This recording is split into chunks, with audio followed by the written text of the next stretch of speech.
politesse et avec beaucoup d'honneur que je me présente devant vous. C'est un grand plaisir et je vous souhaite la bienvenue lors de cette 4e édition du concours de plaidoirie. Aujourd'hui, nous sommes en finale. Je me dois de préciser que je m'exprime pas seulement en mon nom, mais aussi et surtout en celui de mes camarades qui m'attendent. Des camarades qui composent l'association organisatrice du concours, l'association Juristes Entreprises. D'emblée, je veux leur exprimer toute ma gratitude. Mon entière gratitude. Je tiens également à remercier chaleureusement notre jury présent ce soir, présent aujourd'hui, ainsi que les partenaires de cette nouvelle édition. Cette 4e édition perpétue une démarche initiée par mes prédécesseurs. Cette démarche répondait à 2 objectifs. Le premier était de rendre hommage à Antoine Fabre, un éminent juriste savoisien du XVIe siècle. Méconnu de nos jours, ce fut pourtant un des grands juristes de son époque, et ses ouvrages ont inspiré bon nombre de juges et bon nombre d'avocats. Le second objectif était de faire découvrir aux étudiants la plaidoirie, et donc les qualités d'orateur que ces derniers devront disposer dans de nombreux domaines du droit dans leur futur. De par découverte, il faut surtout comprendre, je cite, donner l'opportunité aux étudiants de réaliser une prestation réfléchie et éloquente. C'est un véritable complément à l'enseignement universitaire, et ce n'est pas une opportunité, mais une chance. Une chance, car si tout le monde sait parler, peu savent bien le faire. Des accrochages, des bégaiements, des tremblements, un rythme beaucoup trop rapide. Ainsi, on ne naît pas orateur, on le devient. Convaincre, persuader, enthousiasmer un public, ça n'a rien dit. Tout comme ça donne beaucoup de travail. Je n'ai moi-même aucune prétention dans ce domaine. Ma seule prétention est d'être admiratif auprès des 29 candidats ayant eu la chance de saisir cette chance et de participer à cette 4e édition du concours de plaidoirie. 29 candidats de la première année au Master 2 qui se sont élancés avec enthousiasme malgré leur appréhension, leur peur, leurs défauts et surtout leur qualité. Je les félicite encore une fois. Chacun et chacune d'entre eux a pu s'adonner à cet art qu'est la plaidoirie avec un style propre, ce qui témoigne de toute la richesse de ce concours. Cette richesse, j'espère que nos 4 finalistes ici présents sauront me leur transmettre avec leurs mots. Des mots justes face à des sujets difficiles, des mots vrais face à ceux que l'on sait pas contradicteurs, et des mots vecteurs de conviction. Les seuls mots que nous espérons tous avoir aujourd'hui sont ceux-là. Des mots présentés avec une fine narration et accompagnés de beaucoup d'éloquence.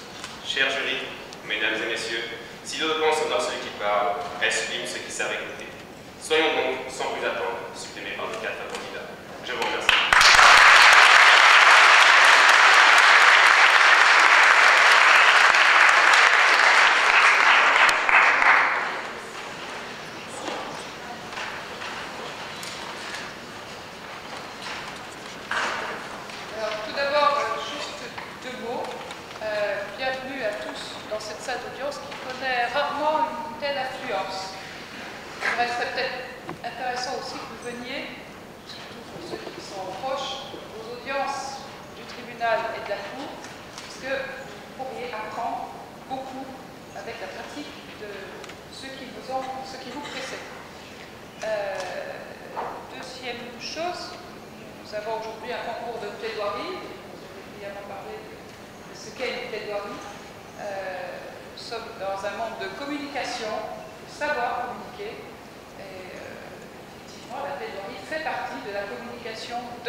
Alors nous avons donc effectivement 2 sujets qui vont se partager.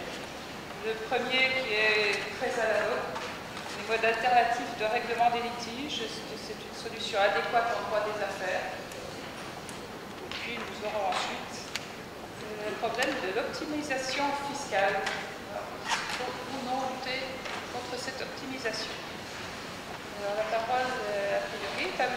Quentin Marchandise, qui va venir nous dire ce qu'il pense des modes alternatifs de règlement des litiges en droit des affaires. Vous avez la parole.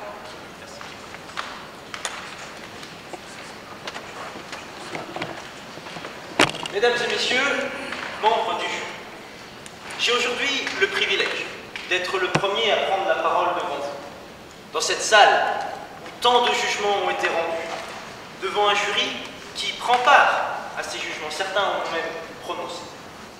Et pourtant, si je me lève aujourd'hui, c'est pour vous dire que non. Non, un jugement n'est pas la meilleure solution lorsqu'il s'agit de régler un litige en droit des affaires. Car c'est là le sujet qui m'a été donné par le hasard.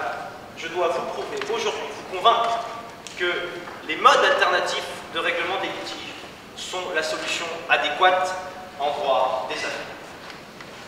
Alors, en bon juriste, ou du moins en bon étudiant et soucieux que tout un chacun ici présent comprenne bien mon propos, je tiens rapidement à vous faire la liste des différents modes alternatifs de règlement des litiges que je vais défendre et que je défendrai en tant que solution. J'ai bien conscience que pour nous autres initiés, cela peut sembler inutile, mais n'oublions pas que des non-juristes sont présents aujourd'hui. Alors, quels sont ces modes alternatifs de règlement des litiges? Eh bien, d'abord, mesdames et messieurs, nous trouvons à l'article 2044 du Code civil la transaction. La transaction, qui est un contrat écrit par lequel les parties règlent un litige en cours ou s'accordent pour trouver la manière de régler un litige qui surviendrait dans l'avenir. Cette transaction nécessite deux choses. La première, que les parties aient des prétentions à l'écart, à l'encontre l'une de l'autre, et puis également qu'elles fassent des concessions réciproques afin de régler le litige. Concessions qui seront mises par écrit, un écrit qui a, je vous le rappelle, l'autorité de la chose jugée selon l'article 2052 alinéa 1 du Code civil. Nous avons également la conciliation.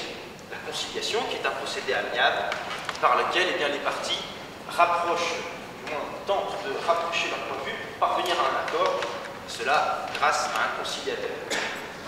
Enfin, ensuite, je cite également rapidement la médiation, mais je ne ferai que la citer, car vous savez que cette médiation ne s'applique surtout qu'en matière pénale et en matière administrative. Or, aujourd'hui, nous parlons de droit des affaires. Je cite également rapidement l'article 2062 alinéa 1 du Code civil, qui définit la convention de procédure participative par laquelle les parties s'engagent de bonne foi et conjointement à tenter de régler leur litige. Enfin, mesdames et messieurs, nous avons l'arbitrage. L'arbitrage que je cite encore une fois que rapidement, car nous aurons tout le loisir d'y revenir ultérieurement. Voilà quels sont les modes alternatifs de règlement des litiges que je défends aujourd'hui, que je défends en tant que solution adéquate en droit des affaires. Et pour vous convaincre que ce sont bien des solutions qu'elles sont adéquates, je m'attacherai dans un premier temps à mettre en avant leurs points forts à ces différents modes par rapport à un jugement, leurs points forts par rapport à un jugement et en droit des affaires, et puis dans un second temps, je reprendrai la question de l'arbitrage, car j'en suis presque persuadé, certaines personnes parmi vous, notamment dans la salle, ont sans doute des a priori négatifs sur ce mode particulier de règlement des litiges, des a priori que j'avais moi-même jusqu'à la semaine dernière, et je tenterai donc de balayer ces a priori. Mais commençons donc par les points communs de ces différents modes de règlement des litiges. Car oui, mesdames et messieurs, ils ont des points communs, des points forts par rapport à un jugement, et notamment quand il s'agit de régler un litige en droit des affaires. Alors, quels sont ces avantages? Le premier, il réside selon moi dans la célérité de la procédure de ces modes. En effet, vous le savez, mesdames et messieurs, en droit des affaires, plus que partout ailleurs, le temps, c'est de l'argent. Il convient donc d'aller vite pour ne pas en perdre trop. Or, vous connaissez comme moi la situation actuelle des tribunaux, et notamment le tribunal de commerce, qui a des affaires jusqu'au cou, puisqu'on dit qu'il est engorgé. Et en conséquence, ce tribunal ne peut pas régler rapidement des cas qui nécessiteraient de l'aide, afin de ne pas pénaliser temporellement ou financièrement les parties qui se présentent. À l'inverse, passer par un accord, passer par une négociation, eh bien cela permet d'aller vite.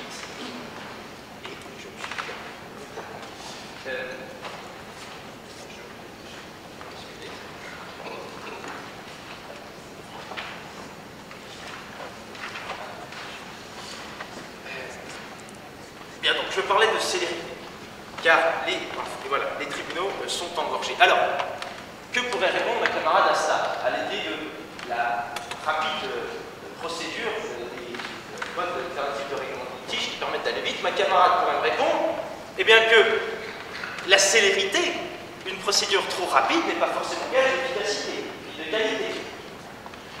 Cependant, il me semble qu'il y a un avantage certain pour les parties à rapidement se rencontrer afin de régler le problème d'un commun accord par le biais de la transaction par exemple, ou du moins à rapidement se retrouver devant un arbitre afin qu'il règle le problème. Cela plutôt que d'attendre des mois et des mois avant de se retrouver devant un juge qui tentera d'expédier le plus rapidement possible l'affaire, non pas car il sait que la célérité est importante en droit des affaires, mais plutôt car 20 autres l'attendent derrière nous, et 20 autres affaires attendent sa décision dans la même journée. L'engorgement des tribunaux, mesdames et messieurs, fait que les modes alternatifs de règlement des litiges, de par la célérité de leur procédure, me semble être une solution adéquate en droit des affaires. J'aimerais également évoquer le fait que les conséquences d'un jugement, les conséquences d'une décision de justice sont beaucoup moins intéressantes pour les affaires que celles qui découlent d'un mode alternatif de règlement des litiges. Pourquoi cela? Parce que, mesdames et messieurs, un jugement, c'est quelque chose de froid, c'est quelque chose de brut. C'est comme ça et pas autrement.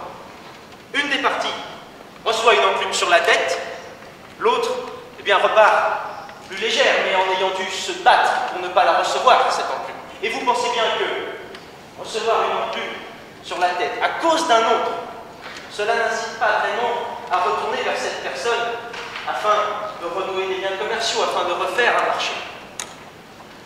À l'inverse, passer par un accord, passer par une discussion amiable, cela permet, eh bien, qu'aucune des parties ne reçoive une enclume. Cela permet de garder la relation avec l'autre, cela permet de garder une relation avec qui on peut faire du business, cela protège les affaires. Et donc, mesdames, messieurs, c'est adéquat en droit des affaires, car, vous le savez, l'objectif principal de ce droit, il est de les faire prospérer, ces affaires. J'évoquerai également rapidement le fait que régler un litige par un procédé amiable, eh bien, cela a des conséquences avantageuses concernant l'exécution de la décision. Pourquoi cela? Eh bien, parce que tout un chacun sera beaucoup plus enclin à exécuter spontanément ce à quoi il s'est engagé, plutôt que ce à quoi il est obligé. Et donc, mesdames et messieurs, en passant par des modes alternatifs de règlement des litiges, eh bien, on facilite les affaires. Et donc, on répond à l'exigence de célérité des problèmes d'affaires et on obtient donc une solution adéquate en droit des affaires. Le dernier avantage que j'aimerais évoquer avec vous, eh bien, c'est le fait que ces modes alternatifs de règlement des litiges permettent de faciliter la résolution des problèmes au niveau international. Pourquoi cela? Parce que, mesdames et messieurs, vous en conviendrez, il est beaucoup plus facile de trouver un accord, de signer un contrat, surtout, mais s'il est écrit en français, plutôt que de trouver une juridiction compétente pour connaître des litiges nés entre une entreprise française et une filiale étrangère. Car cette juridiction, eh bien, elle devra être nommée par des textes internationaux, par des accords commerciaux, textes qui devront également prévoir les règles applicables pour régler ce litige. A l'inverse, passer par un accord, passer par un procès, cela permet de décider à l'avance quelle juridiction sera compétente, quelles règles vont s'appliquer. Et donc, vous gagnez en clarté, vous gagnez en efficacité, vous facilitez les affaires. Car au lieu de vous poser 50 questions pour savoir si telle juridiction est compétente ou pas, pour savoir si ce texte s'applique ou pas, eh bien vous avez juste à vous référer à la lettre du contrat. Voilà pour ce qui est des généralités qui font eh bien, que les modes alternatifs de règlement des litiges sont une solution adéquate en droit des affaires. Je vous avais annoncé des développements sur l'arbitrage, nous y voilà.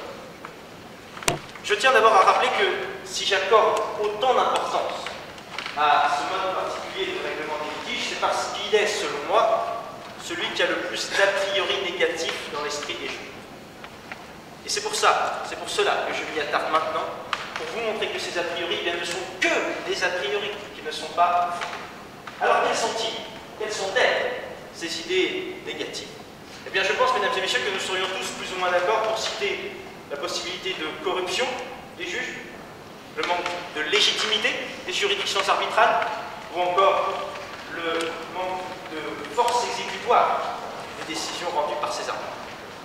J'entends bien et je réponds. Concernant la corruption, mesdames et messieurs, ce n'est pas parce qu'on est un arbitre que l'on est corruptible. Si on l'est, c'est parce qu'on est un homme avec un grand H. Qu'est-ce qui, dès lors, différencie un jugement d'un arbitrage si les deux personnes qui rendent la décision sont potentiellement corruptibles? Rien. Le problème n'est pas là.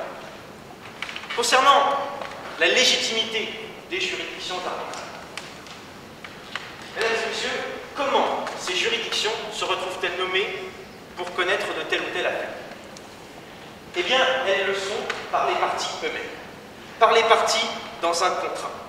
Article 1442 du Code de procédure civile, alinéa 1 et 2. Alinéa 1. La convention d'arbitrage prend la forme d'une clause compromissoire. Une clause compromissoire, mesdames et messieurs, c'est donc bien qu'elle est inscrite dans un contrat. Alinéa 2. La clause compromissoire est la convention par laquelle les parties à un ou plusieurs contrats s'engagent à soumettre à l'arbitrage les litiges qui pourraient naître relativement à ceux ou à ces contrats. S'engagent à soumettre à l'arbitrage. C'est donc bien, mesdames et messieurs, que les parties décident eux-mêmes d'aller devant l'arbitre, d'aller devant la juridiction arbitrale. Autre exemple. Article 721-5 alinéa 2 du Code de commerce.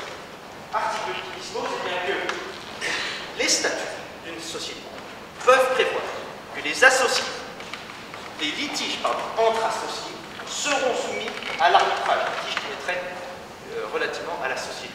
C'est donc bien, mesdames et messieurs, que la juridiction arbitrale est désignée par les contrats. Ce sont les parties qui décident d'aller devant elle. Elle est donc légitime pour eux. Or, seule leur décision, leur opinion compte, car elles sont également les seules à être concernées par la décision.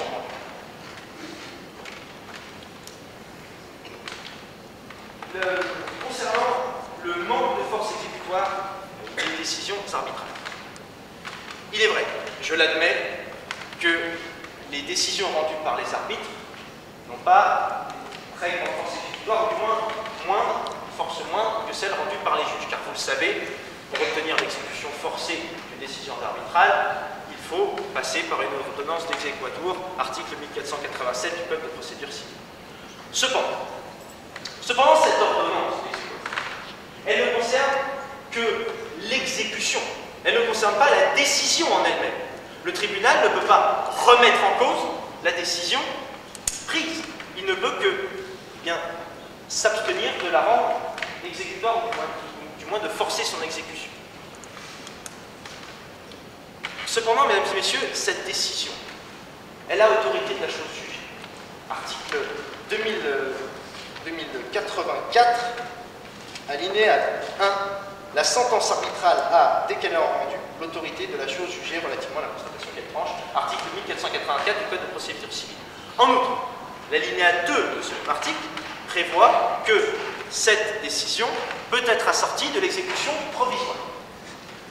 Il faut donc relativiser cette idée de manque de force exécutoire des décisions arbitrales, car d'une part, elles ont autorité de la chose jugée, d'autre part, elles peuvent être assorties de l'exécution provisoire, et enfin, elles bénéficient d'une procédure extrêmement simple pour voir leur exécution forcée. En somme, l'arbitrage n'a pas tant de points négatifs que cela. Alors me direz-vous, quel est le rapport de tous tout ce que je viens de vous dire concernant l'arbitrage avec mon sujet parlant de droit des affaires. Eh bien, il est, mesdames et messieurs, que l'arbitrage, la procédure arbitrale, parce qu'elle n'a pas beaucoup de points négatifs, nous venons de le voir, mais qu'au contraire, parce qu'elle cumule les avantages, j'y reviens tout de suite, cette procédure est une solution adéquate, plus qu'adéquate, en droit des affaires, pour régler les litiges en droit des affaires. Je parlais d'avantages. Mesdames et messieurs, nous l'avons vu tout à l'heure, les problèmes d'affaires nécessitent bien d'être réglés rapidement. Or, nous l'avons vu également, les modes alternatifs de règlement des litiges, parce qu'ils proposent une procédure rapide, permettent de répondre à cette demande de célérité dans la résolution des litiges. L'arbitrage, en tant que mode alternatif de règlement des litiges, répond à cette demande. En outre, les problèmes d'affaires, de par le fait bien qu'ils peuvent avoir des conséquences lourdes au point de vue financier pour les parties. Les problèmes d'affaires, donc, nécessitent que les droits des parties soient respectés, c'est-à-dire que les principes tels que le contradictoire, l'égalité des parties, la motivation des décisions, tous ces grands principes du droit, qui sont d'ailleurs respectés dans un jugement, tous ces grands principes soient respectés devant l'arbitre, ou du moins dans les problèmes d'affaires, pardon, afin de garantir les droits des parties. Or, tous ces droits et ces principes sont garantis dans la procédure d'arbitrage, et cela par le Code de procédure civile. Ainsi, l'article 1482, alinéa 2, prévoit que la sentence arbitrale est motivée. L'article 1464, alinéa 2, prévoit également que les règles essentielles d'un litige sont garanties par la procédure d'arbitrage, telles que le contradictoire et autres. Enfin, l'article 1510 du Code de procédure civile énonce très clairement, quelle que soit la procédure choisie, le tribunal arbitral garantit l'égalité des parties et respecte le principe de la contradiction. C'est donc bien, mesdames et messieurs, que la procédure arbitrale répond parfaitement aux attentes des problèmes d'affaires, puisqu'elle, d'une part, elle permet la célérité de la procédure, et d'autre part, elle garantit les droits des parties. C'est donc bien, mesdames et messieurs, que la procédure arbitrale, la procédure d'arbitrage est la solution adéquate en droit des affaires. Pour conclure, je rappellerai l'idée que les modes alternatifs de règlement des litiges permettent une négociation, permettent un réglé amiable des litiges. Ainsi, la transaction permet en partie de choisir la manière dont sera réglé le problème, et l'arbitrage permet de choisir la juridiction compétente, par exemple. Or, cette négociation, eh bien, c'est elle qui est essentielle en droit des affaires, car nous l'avons vu, c'est elle qui permet aux parties de rester en bon terme, c'est elle qui permet aux parties de continuer à faire des affaires, c'est elle qui permet de faire prospérer les affaires malgré un problème qui a vu le jour. Cette négociation, elle aboutit à une double satisfaction des parties. Les deux sont ravis, peut-être pas, mais du moins satisfaits de l'accord qu'ils ont trouvé. Cela, à l'inverse d'un jugement, qui engendrera un gagnant et un perdant. Alors à présent, je me tourne vers ma camarade. Ma camarade qui va maintenant prendre la parole pour vous dire qu'en matière de règlement des litiges, un jugement est nécessaire. Un jugement doit avoir lieu, nous devons avoir un gagnant et un perdant. Je me tourne vers ma camarade pour lui poser une question. Car la double négociation dont je vous parlais il y a un instant trouve une très belle illustration dans la bande dessinée Tintin. En effet, dans cette bande dessinée, Tintin, voyant deux hommes se battre pour un chapeau, intervient à la manière d'un conciliateur en séparant le chapeau en deux et en donnant la moitié à chaque homme, qui repartent dès lors bras dessus, satisfaits, avec chacun la moitié du chapeau. Je me tourne donc vers ma camarade pour lui poser une question. Une question qui me brûle les lèvres et à laquelle j'espère qu'elle répondra dans ses développements. Car vous allez me dire qu'il faut nécessairement un perdant et un gagnant. En somme, qu'il ne faut surtout pas séparer ce chapeau. Je vous pose donc cette question. S'il faut un gagnant et un perdant, alors, qui doit porter le chapeau? Je vous remercie.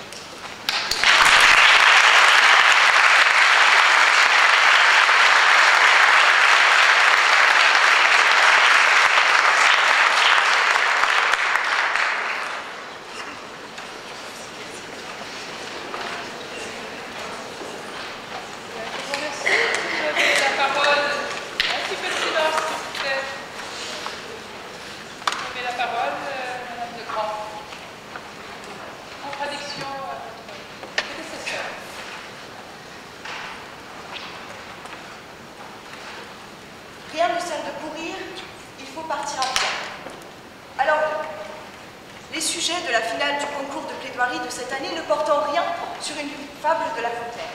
Pourtant, la question qui m'a été posée revient au même. Faut-il parier sur le lièvre ou bien sur la tortue?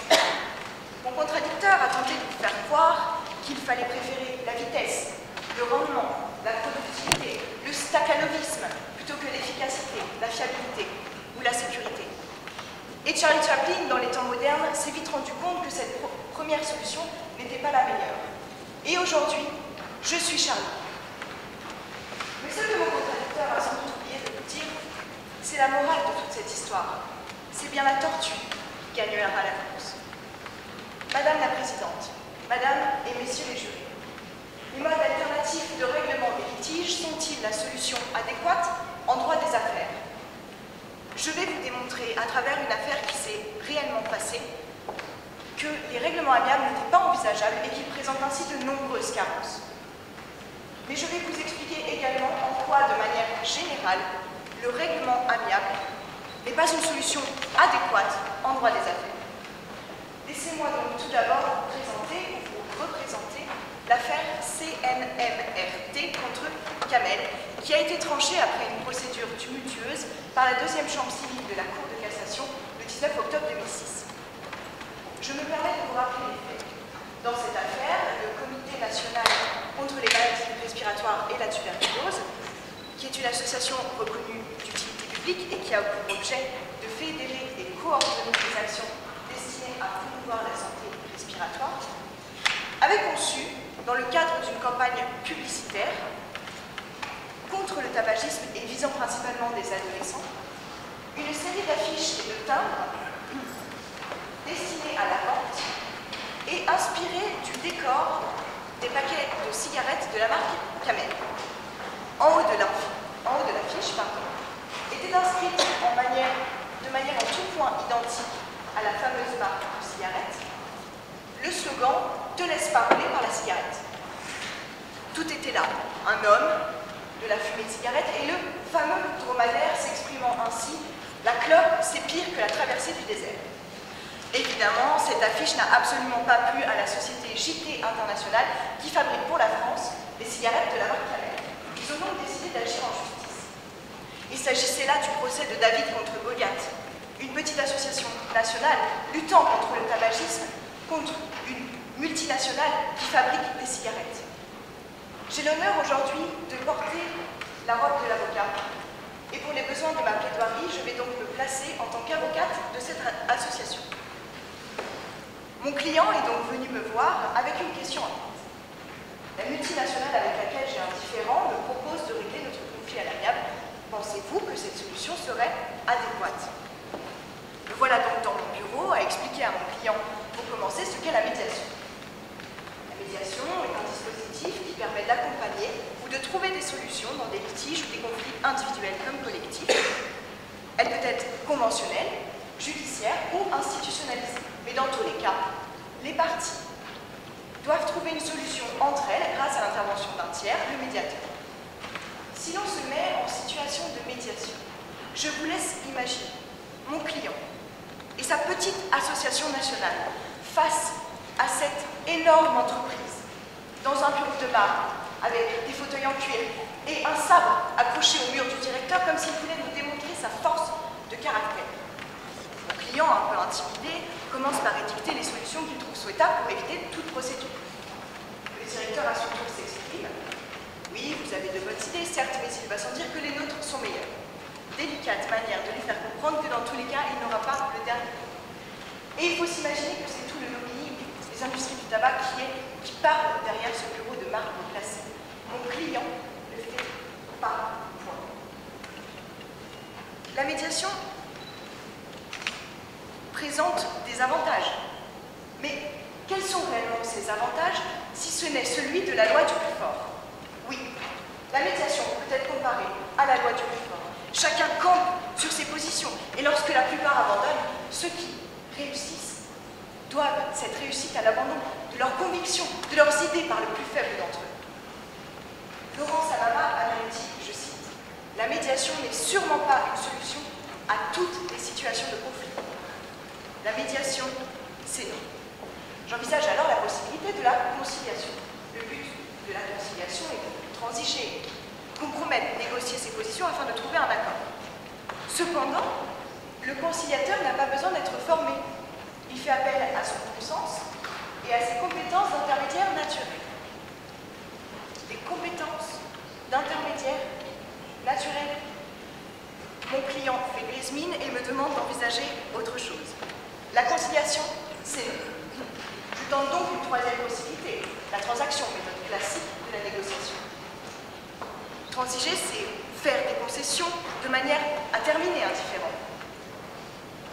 Cette proposition semble être plaisante, une sorte de compromis entre la conciliation et la médiation. Mais ici encore, c'est une impasse. Faire des concessions, oui, mais de quel côté? La Cour de cassation exige que ces concessions soient réciproques. Mais imaginez mon client face à JT International. Qui va faire des concessions d'après vous? Et comme l'a dit André Colson, je cite, dans la transaction, les accords sont obtenus à l'arraché, avec le sentiment pour chacun d'avoir trop cédé à l'autre et de devoir se refaire le coup suivant. La transaction, c'est... Je sens mon client perplexe, mais je me veux rassurante. Il existe un quatrième mode de règlement amiable des conflits, et pas n'importe lequel, l'arbitrage. Je lui explique donc que l'arbitrage est une procédure facultative qui consiste à confier à un tiers choisi par les parties la solution du conflit. L'arbitrage, enfin un tiers formé, s'invite à notre litige. Mais qui l'a invité? Les deux parties sont censées se mettre d'accord pour désigner cet arbitre. Un arbitre? Serions-nous en train de jouer au ballon? Non. L'arbitrage se veut très sérieux. Le directeur de JT International a lui-même proposé cet arbitre à mon client, car il le connaît bien, ils jouent ensemble au golf le week-end. Je précise à mon client, inquiet, que l'on peut ajouter 2 arbitres en plus à la procédure, mais que dans ce cas-là, il faudra également ajouter 2 zéros à la fin de son chèque. Imaginez en plus si les parties choisissent l'arbitrage en amiable proposition. La solution sera encore moins prévisible que devant un juge. Peut-on faire pire? À ce moment-là, mon client n'est vraiment plus sûr que les modes alternatifs de règlement des litiges soient la solution adéquate à son affaire. Je lui propose donc d'aller devant la justice française.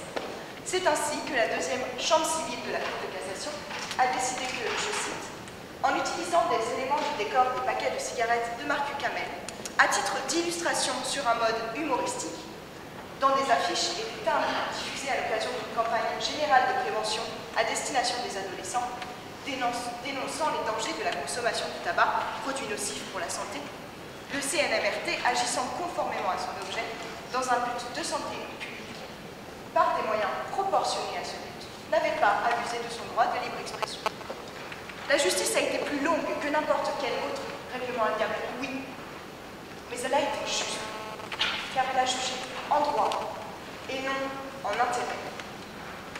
C'est avec cet exemple tout simple que je vous démontre, mesdames, messieurs, qu'en droit des affaires, la justice étatique est la seule solution adéquate. Mais je ne suis pas de mauvaise foi et je ne vais donc pas me baser sur cet unique exemple.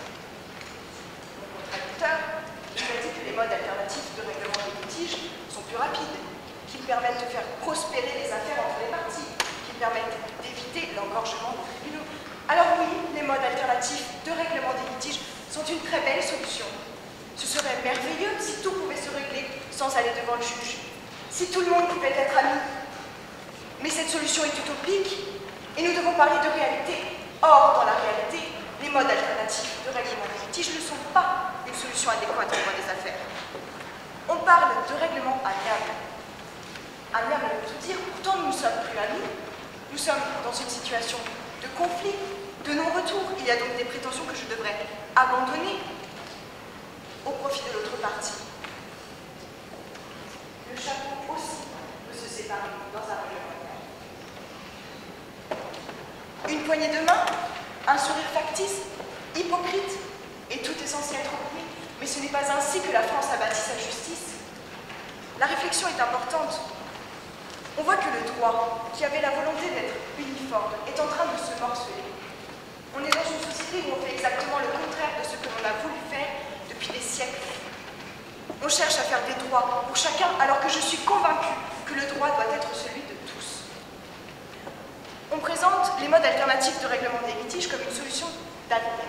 Mais ne serait-ce pas plutôt revenir en arrière, à l'époque où les tribunaux n'existaient pas pour les particuliers, où les seigneurs régnaient en maître et décidaient de manière aléatoire quelle tête serait tranchée la première? Oui, les modes amiables sont millénaires.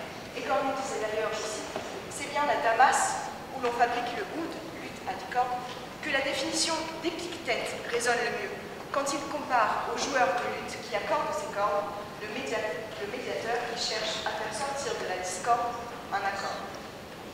Mais si la mode est au vintage, je ne suis pas sûre que le vintage soit la solution en droit. Est-ce vraiment une bonne idée d'avoir recours à une justice informelle, négociée, amiable, concertée, convenue, voire une justice privée? De plus, la procédure amiable est compliquée. Le processus pré-arrangement amiable est le même que le processus pré-règlement juridictionnel. Cela prendra autant de temps. En revanche, la logique est complètement différente. Et toute la procédure est à la merci des parties. N'importe quel mauvais perdant pourrait partir sans excuse en claquant la porte. Il y a donc un risque que le conflit se poursuive après sa soi-disant résolution initiale. Il pourrait même s'envenimer de par la réaction des parties. Les décisions qui suivent un mode amiable de règlement des litiges sont confidentielles, alors que la justice est là pour éviter que les entreprises recommencent. Certaines d'entre elles vont d'ailleurs se cacher derrière cette confidentialité afin de pouvoir l'étirer. Avec les modes alternatifs de règlement des litiges, on passe derrière la véritable sanction, la publicité des jugements. Les procès ont d'ailleurs d'autres avantages que celui de la publicité. Il y a le côté étatique, institutionnalisé, organisé, le respect de l'égalité puisque l'on juge en fonction d'une loi qui est la même pour tous. Mon contradicteur a eu comme argument pour tenter de vous convaincre de vous dire que les modes alternatifs de règlement des litiges pourraient être moins chers que la justice étatique. Mais nous ne voulons pas d'une justice low cost. Ceux qui disent ça se prennent pour les Robins des Bois des temps modernes. Ça ne vous coûtera rien, mais c'est faux. Aller à une conciliation tout seul relève, sinon de l'inconscience, de la bêtise. Il faudra donc avoir recours à un professionnel du droit dont les honoraires seront payants. Et en cas de médiation ou d'arbitrage, il faudra payer ce médiateur ou cet arbitre. Alors que la justice française se veut, elle, comme l'école, être gratuite. Quoi qu'il arrive, la justice étatique est financée grâce au prélèvement d'impôts et de taxes. Or, en recourant à un mode alternatif de règlement des litiges, on payera également quelqu'un. Double dépense, zéro intérêt. De plus, son contradicteur a énoncé l'engagement des litiges, afin de nous convaincre que les modes alternatifs de règlement des litiges étaient plus rapides. Oui, la justice est lente, mais elle prend son temps afin de rendre de bonnes décisions. Alors on en revient au début, et rien ne sert de courir, il faut partir à point. Ce que fait notre justice française. N'oublions pas non plus que l'issue d'un règlement amiable n'est ni plus ni moins qu'un contrat, soumis notamment à l'effet relatif des conventions de l'article 1134 du Code civil. Cela signifie donc que si l'une des parties n'exécute pas l'accord amiable, il s'agira d'une inexécution contractuelle, et alors il faudra saisir le juge. Si on souhaite donner, pour éviter cela, plus de sécurité, plus de valeur à notre acte, une seule solution est possible, le faire homologuer par un juge qui lui donnera autorité de la chose jugée. Le constat est clair, le juge reste indispensable. On a pris un chemin détourné alors que s'en remettre directement au juge était plus rapide. La rapidité n'est donc pas fondamental valable pour vous. Dans les modes alternatifs de règlement des litiges, l'élément clé est l'intérêt des parties. Oui, l'intérêt des parties est palpable en face de deux divorcés ayant un enfant en commun, car il faudra préserver l'intérêt de cet enfant. Mais en droit des affaires, les choses se corsent. Nous parlons de société, de direction, de finance, de poste, des concepts non palpables en somme. Comment être sûr de servir l'intérêt d'une société lorsque celle-ci ne fera point la grimace, la la solution ne lui convient pas. Et comme l'a dit Léon Duny, je cite, « Je n'ai jamais déjeuné avec une personne morale. » À partir de là, comment prétendre que cette solution est adéquate? En tout état de cause, il convient bien de rappeler que les modes alternatifs de règlement des litiges ont été pour la première fois réglementés en 1995. Rendez-vous compte, cette réglementation est plus jeune que moi. Or, en même temps, on n'a pas le recul nécessaire. Aujourd'hui, le 12 février 2015, il m'est insupportable de vous dire que les modes alternatifs de règlement des litiges sont une solution adéquate en droit des affaires. On ne la connaît pas assez, on ne l'a pas assez pratiquée. Même les praticiens n'ont été que très peu formés. Personne ne peut se dire expert dans le domaine. Notre justice étatique a pris son temps. Elle a mis longtemps avant d'être façonnée, perfectionnée. Je souhaite le même avenir au mode alternatif de règlement des litiges, mais aujourd'hui, cette solution n'en est pas une. Comme le dit l'adage, c'est dans les vieux pots qu'on fait les meilleures confitures. Mesdames, messieurs, vous ne me contredirez pas lorsque je dis que les études de droit sont longues. Nous mettons du temps à devenir professionnels.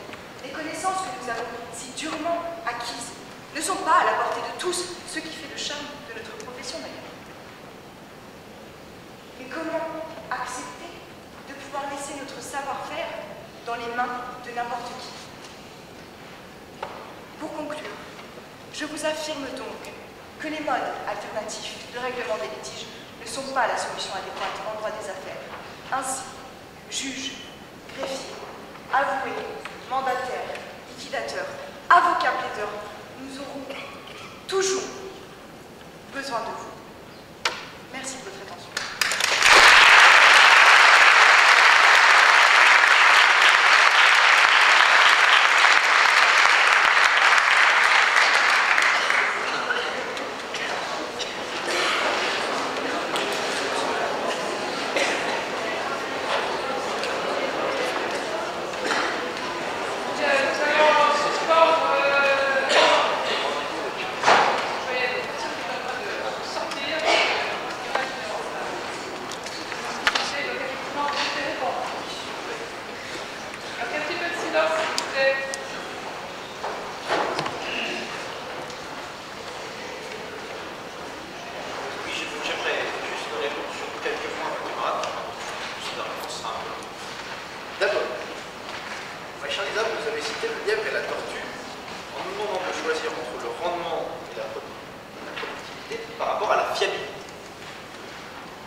Concernant la fiabilité, il me semble avoir été assez embêtant sur ce point avec tous les articles du Code de procédure civile pour montrer que les droits des parties étaient respectés. Et que donc, a priori, en droit des affaires, dans les modes de règlement alternatifs de règlement de litige, eh bien, ils sont plus ou moins fiables. Concernant le rendement et la productivité, j'aurais du mal à vous dire aujourd'hui que ce ne sont pas les objectifs des affaires. Aller expliquer à un directeur d'entreprise que son but n'est pas de produire, ni d'avoir un rendement toujours plus efficace. Ça me semble. Vous nous avez dit que la médiation n'était pas la solution en toute matière. Et je suis parfaitement d'accord avec vous. La médiation n'est pas une solution en toute matière. Aujourd'hui, nous n'évoquions que le droit des affaires. Enfin, vous nous avez dit qu'il ne fut qu'un jugement, un mode alternatif de règlement des litiges permettait de séparer le chapeau. Nous sommes bien d'accord. Et c'est son but. Le but n'est pas d'avoir un gagnant et un perdant avec un chapeau unique sur la tête pour l'un, mais plutôt de séparer le chapeau et que chacun en ait la moitié afin qu'il soit satisfait. Nous sommes bien d'accord là-dessus. Vous nous avez également dit que le droit, la solution des modes alternatifs de règlement des litiges était récente et qu'on n'avait pas le recul nécessaire. J'ai 20 ans personnellement, je sais que je n'ai pas assez de recul sur ma vie. Mais enfin, en nous affirmant cela, vous nous dites qu'il ne faut pas laisser de chance aux jeunes. Que tout ce qui est nouveau n'est pas bon, parce qu'on ne sait pas encore ce que ça va donner. Qu'il faut attendre. Eh bien, attendons 200 ans et nous verrons si dans 200 ans, les modes alternatifs de règlement des litiges sont une solution. Enfin, ça fait quand même beaucoup de temps, il me semble. Vous nous dites également que nous ne sommes pas dans un monde où tout se règle sans problème, où nous sommes tous d'accord pour régler les problèmes, aller voir le jour. Mais pourquoi ne pas rêver d'un monde meilleur? Qui n'a pas envie de vivre dans le monde des bisounours, où tout le monde est gentil, tout le monde se fait des bisous, et on règle les problèmes on règle les problèmes comme ça. Vous nous avez également dit que le droit était archaïque, qu'il était le droit, vous nous avez dit que le droit, comme la justice, était très ancienne et qu'elle était en place comme ça depuis un certain temps et qu'il ne fallait donc pas prêter attention aux nouveautés. Enfin, il me semble cependant, et j'en terminerai par là, que le droit évolue avec la société et qu'aujourd'hui, parce que l'on a besoin de célérité, parce que l'on a besoin de se mettre d'accord pour ne pas attendre des années et des années, eh bien, il me semble que oui, les modes alternatifs de règlement des litiges sont une solution. Et dernière chose, vous nous avez dit que si les modes n'aboutissaient pas, si la médiation n'aboutissait pas, si la conciliation n'aboutissait pas, il fallait aller devant un juge. Effectivement. Et il me semble que parce qu'on a cette sécurité, en quelque sorte, du juge qui arriverait après, eh bien, on peut prendre le risque de tenter une transaction, de tenter une médiation, car si l'on n'est pas contre un adversaire soit trop fort, soit un peu bagarre et qui ne souhaite absolument pas se mettre d'accord, eh bien, nous gagnerons énormément de temps. Merci.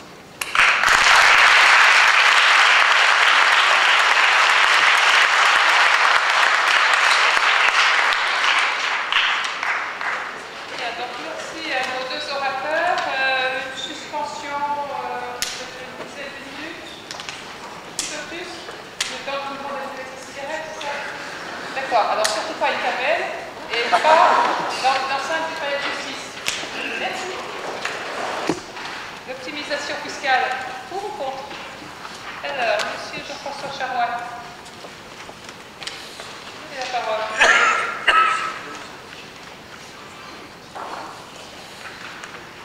Je rêve d'une banque qui s'engage à ne pas divulguer des informations à l'administration fiscale. Une banque qui s'engage à respecter mes intérêts avant de penser aux intérêts de la collectivité. Madame le Président, Mesdames et Messieurs les membres du jury, cette banque n'est pas un rêve. Une fois de plus, un scandale, celui de la banque suisse HSBC, vient jeter le trouble sur les capacités des États, des systèmes fiscaux internes à contrôler les flux financiers dans un système mondialisé, dans un système globalisé, dans un système où, alors que la liberté de circulation des biens et des marchandises et des capitaux n'a jamais été aussi forte, la porosité des frontières n'a jamais été aussi présente. Il faut lutter contre l'optimisation fiscale comme il faut lutter contre la fraude et contre l'évasion fiscale. J'entends bien que optimisation fiscale n'est pas évasion fiscale. On dira, l'évasion fiscale consiste à contourner frauduleusement les régimes d'imposition, tandis que l'optimisation fiscale consiste à, en conformité, à se soumettre à un régime fiscal national plus favorable pour le contribuable. Tout cela en conformité aux réglementations. Mais avec un peu de bonne foi, je me permets de résumer ces deux notions. De quoi s'agit-il? L'évasion fiscale, c'est ni plus ni moins qu'éviter l'impôt. L'évasion fiscale, de quoi s'agit-il? L'optimisation fiscale, de quoi s'agit-il? Il s'agit ni plus ni moins que d'éviter l'impôt. La seule distinction, la seule opposition entre optimisation et évasion fiscale ne se situe finalement que dans la porte de la prison. Là où les bénéficiaires de l'optimisation fiscale, avec neutralité, parlent d'efficacité, d'aménagement fiscal, Monsieur Sika, un des meilleurs spécialistes de l'optimisation fiscale au monde, préfère considérer qu'il s'agit d'une mafia d'un nouveau genre. L'OCDE d'ailleurs ne s'y trompe pas lorsqu'elle utilise le terme évocateur de planification fiscale agressive. Terme évocateur pourquoi? Parce qu'il identifie ni plus ni moins qu'une radicalisation de l'évasion fiscale. Vous m'accorderez alors la difficulté que l'on peut avoir à justifier une pratique dont le seul fondement est, au mieux, d'avoir le support d'une réglementation, au pire, jouer avec les failles d'un système. Alors bien entendu, j'entends les juristes de formation, comme il y en a beaucoup dans la salle, me dire, se rappeler que ce qui n'est pas interdit est permis, et que, à ce que autant qu'on sache, il n'est pas illégal de choisir l'option implicitement laissée par la loi. Oui, mais voilà. Comme vous l'avez bien dit tout à l'heure, le droit évolue. Si le droit est une norme de comportement, certes juridiquement sanctionnée, il n'en reste pas moins une norme comme une autre. Et si le droit se fait, se défait, se refait depuis qu'il existe, c'est bien qu'il n'est pas infaillible. C'est bien qu'il ne peut pas prévoir toutes les conséquences d'une législation aussi dangereuse qu'elle puisse être. Comment pourrait-il d'ailleurs en être autrement dans le domaine fiscal, à l'aune de l'instabilité du droit fiscal, qui est une matière, sans doute la matière la plus souvent réformée? Je pense, et je souhaite, pour entamer ma plaidoirie, rappeler ce point sur la faillibilité du législateur, en ayant à l'esprit que le législateur peut mal faire, que le droit peut mal faire, afin que l'on évite de considérer que l'optimisation est juste et légitime parce que tel est le droit. Encore faudrait-il par ailleurs que le droit soit à la source directe de la fiscalité de l'imposition. Mais d'après vous, qui décide plutôt d'imposition des grosses économies? Le Parlement? Le ministre des Finances? L'administration fiscale peut-être? Non, il s'agit tout simplement du conseiller fiscal. Jamais les fiscalistes n'ont joué un rôle aussi important. Les spécialistes de l'optimisation fiscale, vous, mesdames et messieurs, prochainement, avez toutes les raisons de vous frotter les mains. Jamais l'optimisation fiscale a été un commerce aussi florissant. Les laboratoires dits centres d'innovation fiscale conçoivent tous les jours des schémas complexes en épluchant les législations des États du monde entier afin de contourner les différents systèmes fiscaux dans des proportions qui sont jugées impénétrables par les agents de l'administration fiscale. Et l'administration fiscale, dans tout cela, elle licencie. 5% de licenciement depuis 10 ans, 10% à 20% à l'horizon 2020. Elle n'a plus les moyens de contrôler, d'être derrière chaque contribuable, d'autant plus que les moyens et l'expertise n'a jamais été aussi forte qu'aujourd'hui, où tous les schémas sont difficiles à élucider. Ne serait-ce que l'abus de droit implique cette difficulté probatoire redoutable de prouver les motifs essentiellement fiscaux d'une opération. Mesdames et messieurs, l'optimisation fiscale est donc, au mieux, un pléonasme juridique de l'évasion fiscale. Au pire, la porte ouverte à toute fraude. Mais même effectué dans un cadre légal, je préfère dire entre les mailles du filet, ou, en l'occurrence, pour la législation fiscale française, les trous d'un camembert acheté bon marché dans un supermarché discount. Même effectuée dans un cadre légal, l'optimisation fiscale emporte tant de conséquences d'un point de vue économique, d'un point de vue social, qu'il est nécessaire de lutter contre cette pratique, qui a des effets que l'on ne peut justifier, encore moins tolérer. Économiquement déjà, l'optimisation est une pratique qui a un coût, que ce soit pour les personnes physiques ou les personnes morales.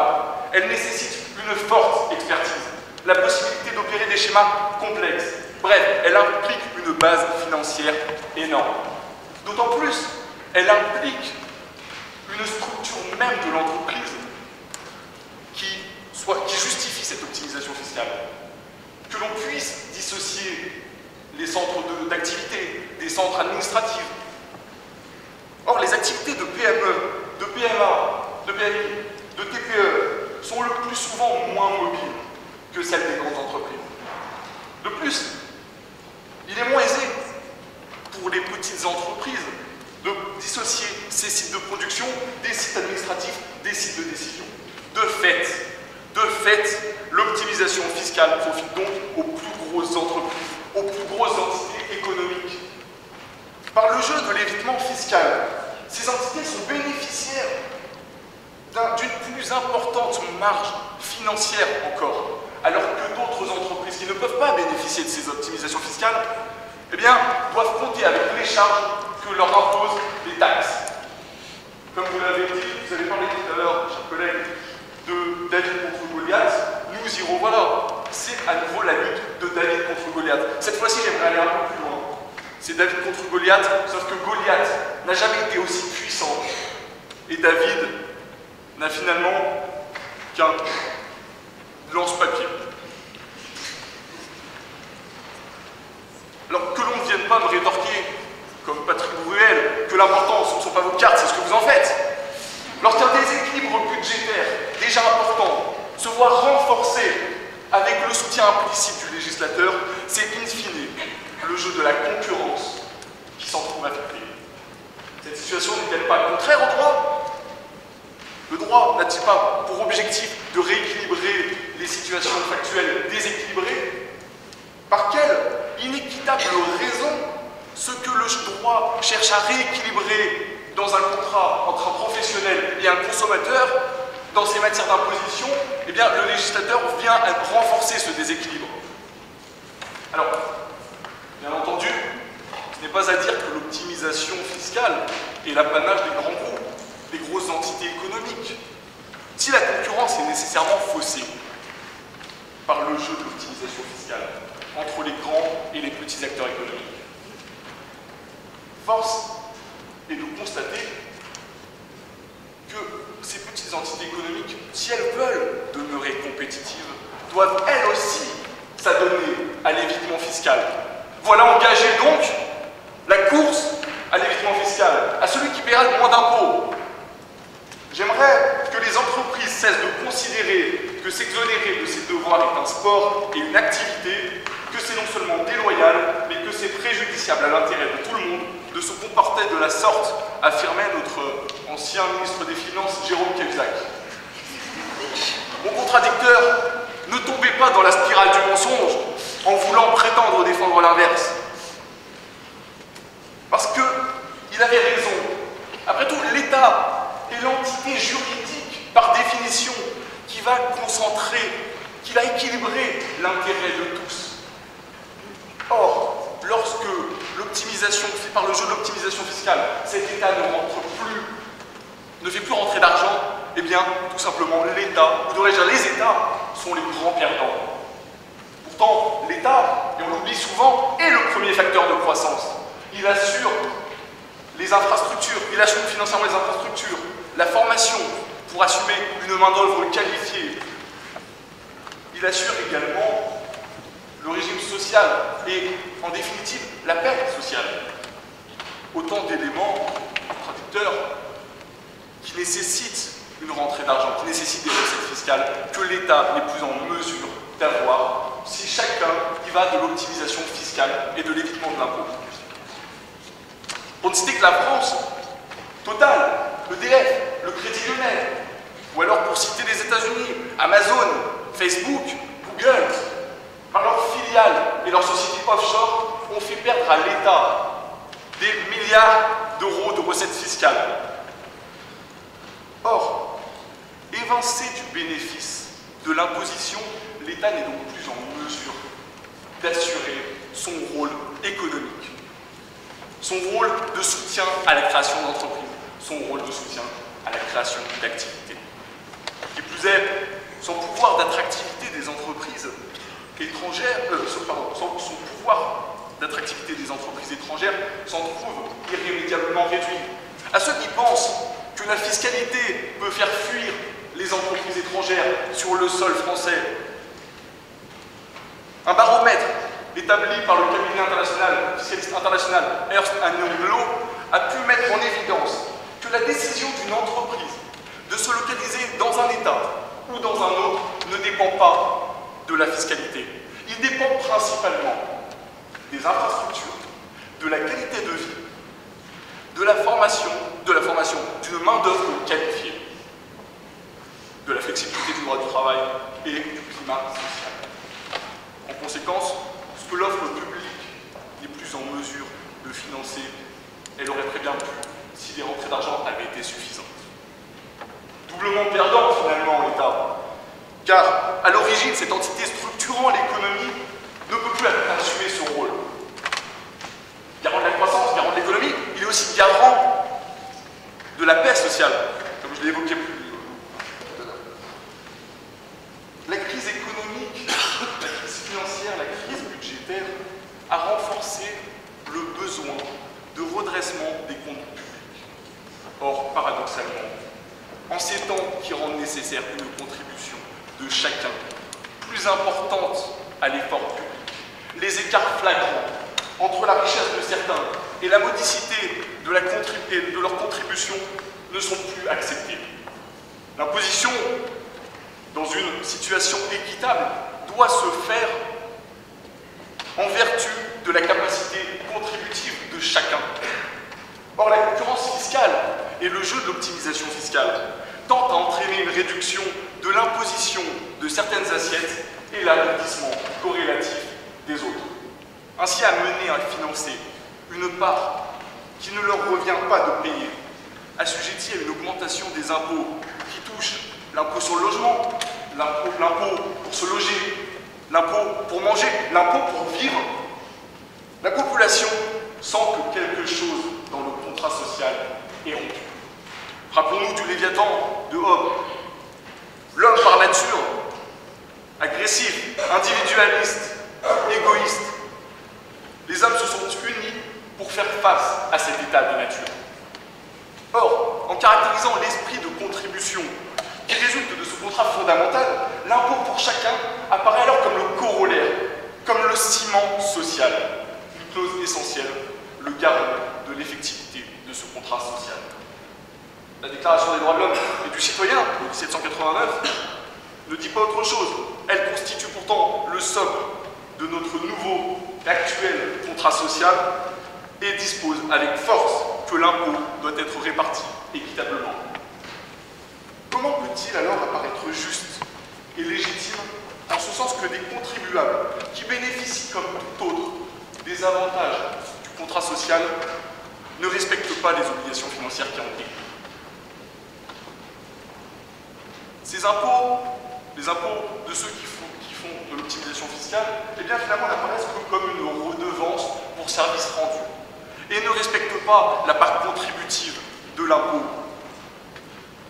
Il ne reste rien du contrat social lorsque les 1% de la population décident de l'imposition pour les 99 autres pourcents. L'optimisation fiscale, donc, en elle-même et indépendamment de la surface financière des intéressés, est donc une atteinte nécessaire et nécessairement injuste au contrat social dans une société qui est fondée sur le principe de justice distributive. On a eu tendance récemment à parler de ras-le-bol fiscal pour expliquer le ressentiment qui existe dans la société française, mais dans les autres sociétés également. Or, ce ras-le-bol fiscal n'exprime rien d'autre que le ressentiment de la population qui sent que la justice sociale n'est plus respectée lorsqu'elle est obligée de compenser l'exonération de certains en devant assumer des charges plus lourdes pour eux. C'est d'ailleurs en raison de mouvements de résistance contre l'abolition de privilèges que s'est établi notre nouveau contrat social. Lorsque l'ancien régime ne faisait peser le poids de l'imposition que sur les 99% que le tiers-État constituait, la population est venue rappeler avec force en 1789 que l'État, que la démocratie a un corollaire, celui d'une contribution équitable et de la participation. La Déclaration des droits de l'homme constitue ce résultat. Les mouvements internationaux, les mouvements djihadistes, les mouvements des croquants, ou alors plus récemment le mouvement des United, témoignent par leur slogan « Nous sommes les 99%, que par l'optimisation fiscale, comme par tous les autres procédés d'évitement de l'impôt, une nouvelle noblesse fiscale finit par se forger. Les États ont pris la conscience de ce phénomène. En France, mais également aux États-Unis récemment, où le président Barack Obama est venu mettre en avant qu'il voulait voulait lutter contre l'optimisation fiscale des entreprises américaines. Les États ont donc compris que l'optimisation est néfaste sur le long terme. D'ailleurs, Durkheim et Weber avaient mis en évidence que l'économie de marché n'est pas l'état de nature. Elle nécessite une culture juridique, une structuration. Et l'État n'est pas une alternative au marché, il est fondamentalement une condition d'existence. Il est fondamentalement une condition de structuration des marchés publics. Il est fondamentalement une structuration de l'équilibre général. Qu'elle soit cachée ou non, les institutions sont indispensables à cet équilibre. Si les États ne sont plus à même d'imposer cet équilibre,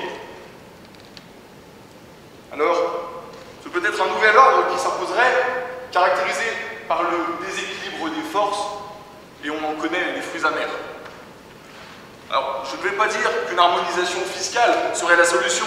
D'ailleurs, vous seriez bien, je pense que vous auriez une part de raison sur le court terme de dire que les États ne veulent pas de cette optimisation fiscale. Ça s'est vu. Les États ne veulent pas de l'optimisation fiscale tout simplement parce que l'optimisation fiscale n'est pas actuellement néfaste pour l'ensemble des États. Il y en a qui en profitent, c'est sûr. J'entends les critiques, j'entends les argumentations en ce sens, mais je dis que ce ne peut être qu'une vision à court terme. Pourquoi? Parce que lorsque la concurrence fiscale aura atteint son paroxysme, que chaque État, pour rester compétitif, aura dû baisser au maximum son imposition, dans ce cas, plus aucun État, à un moment donné, ne sera en mesure d'avoir les moyens d'avoir un impact quelconque au niveau économique et au niveau social.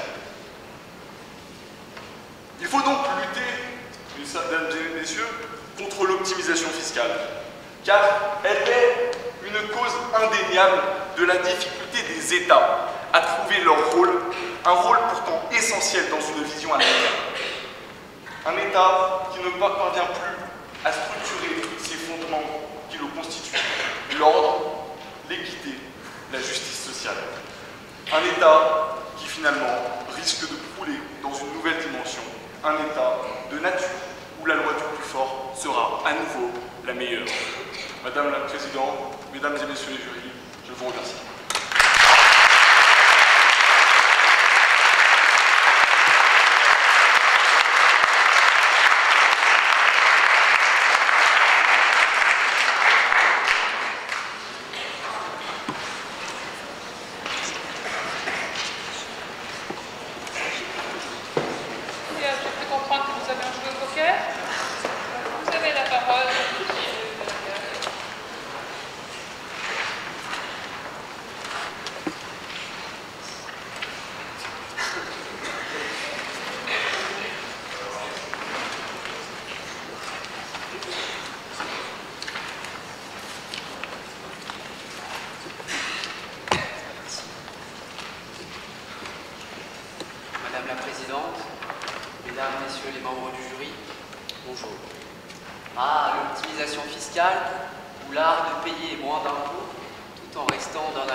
L'optimisation fiscale est légale tant qu'elle ne franchit pas le seuil de l'abus de droit ou de la fraude fiscale. Ainsi, l'optimisation fiscale se distingue de la fraude, car elle ne réunit pas les deux conditions nécessaires à cette dernière, à savoir qu'il faut un élément matériel, c'est-à-dire par exemple un acte de dissimulation, et un élément intentionnel, comme l'intention de dissimuler l'acte. Ensuite, l'optimisation fiscale est différente de l'abus de droit. L'abus de droit consiste exclusivement à alléger ses charges financières sur les capitaux de son activité en réalisant des opérations qui n'ont aucun lien avec cette activité. Qu'en est-il alors de l'évasion fiscale? En effet, M. Charland nous l'a dit, on dit souvent que la différence entre optimisation fiscale et fraude fiscale réside dans l'épaisseur d'un mur de prison. Et c'est bien vrai.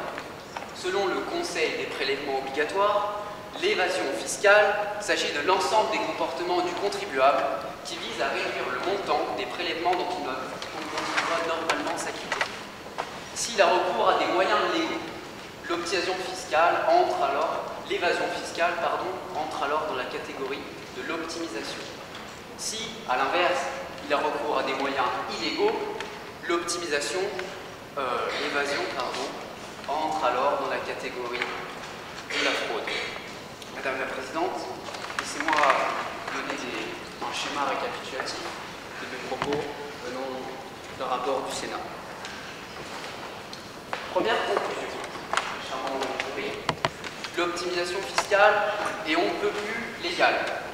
Je vous pose ainsi cette première question. Faut-il lutter contre quelque chose de légal? Faut-il lutter contre l'optimisation fiscale qui est légale? Je ne pense pas. L'optimisation est présente partout. Elle est utilisée tant sur le plan local que sur le plan international, au sein des particuliers et des entreprises. De plus, le chemin menant à l'optimisation fiscale n'est pas unilatéral. On a le choix. Par exemple, côté particulier.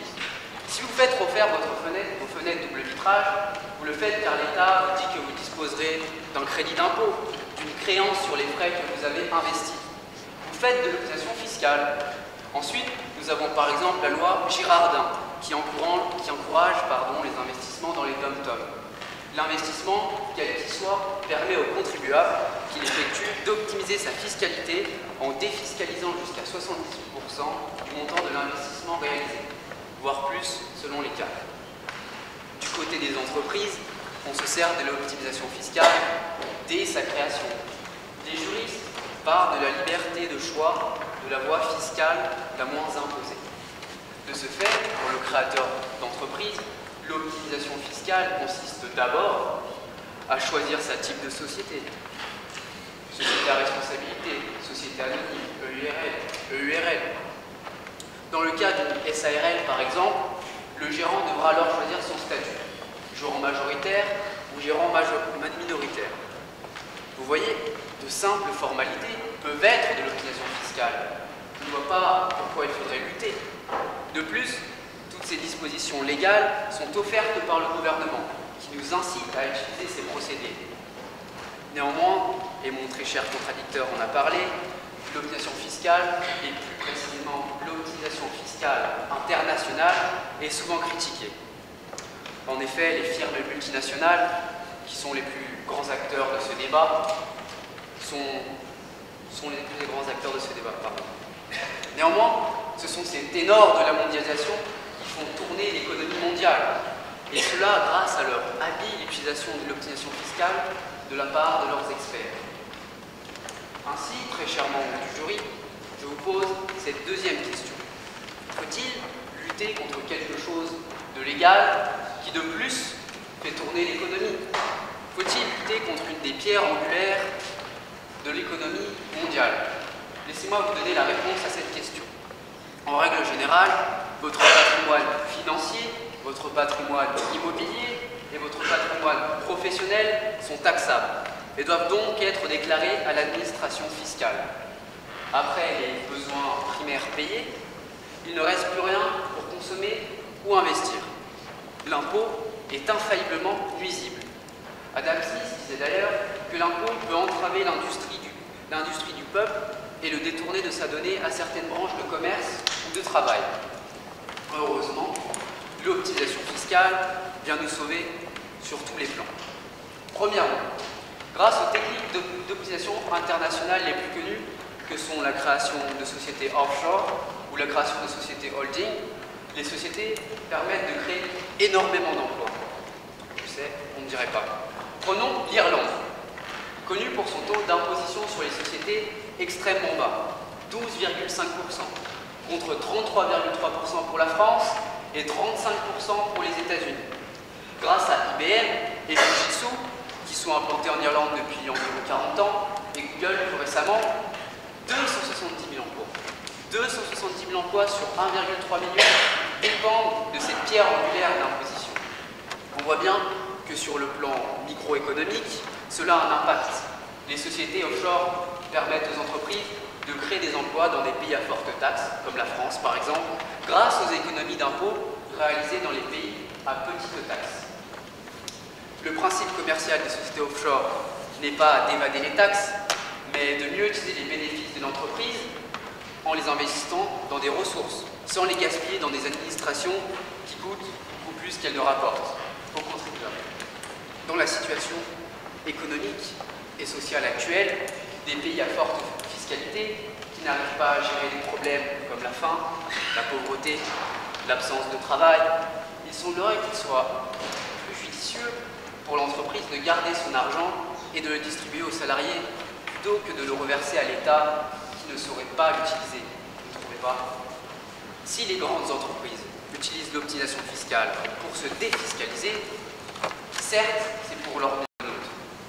Sur le plan macroéconomique cette fois, utiliser l'optimisation fiscale permet de faire fonctionner un outil que vous connaissez bien, le multiplicateur d'investissement keynésien. Je me permets de vous faire une petite piqûre de rappel du temps où vous étiez étudiant. Ce mécanisme montre que lorsqu'une entreprise investit, cela crée de la demande dont les entreprises vont devoir répondre. Cela va entraîner une augmentation du chiffre d'affaires des entreprises qui ont répondu à cette demande, mais aussi une augmentation du revenu des actionnaires et des salariés, ce qui donne lieu à une augmentation de la consommation. Cette augmentation de la consommation va entraîner de nouvelles demandes. Et pour répondre à cela, les entreprises vont devoir une nouvelle fois investir pour augmenter leur capacité de production. Et ainsi de suite. En somme, l'investissement va entraîner un cercle vertueux contribuant à augmenter ses revenus et distribuer une partie de ses bénéfices à ses salariés et à ses actionnaires qui, in fine, voyant leur revenu augmenter, vont consommer plus. Ainsi, par le biais de l'optimisation fiscale et de ses nombreux procédés, nous disposons d'une économie mondiale vertueuse qui serait beaucoup plus désastreuse si les grandes entreprises et les riches particuliers n'y avaient pas recours. Si on ne se retrouve qu'avec l'impôt sur les eaux, on ne va pas aller bien loin. Mon cher contradicteur pourrait me dire « Oui, mais tous ces procédés comme des comptes offshore sont illégaux, immoraux, tout comme les paradis fiscaux. » Et non, je suis désolé, n'ai-je pas dit que l'optimisation fiscale était légale? Offshore ne rime pas avec criminel. L'enregistrement d'une société offshore dans un paradis fiscal est tout à fait légal et fait l'objet des conventions internationales de l'AE.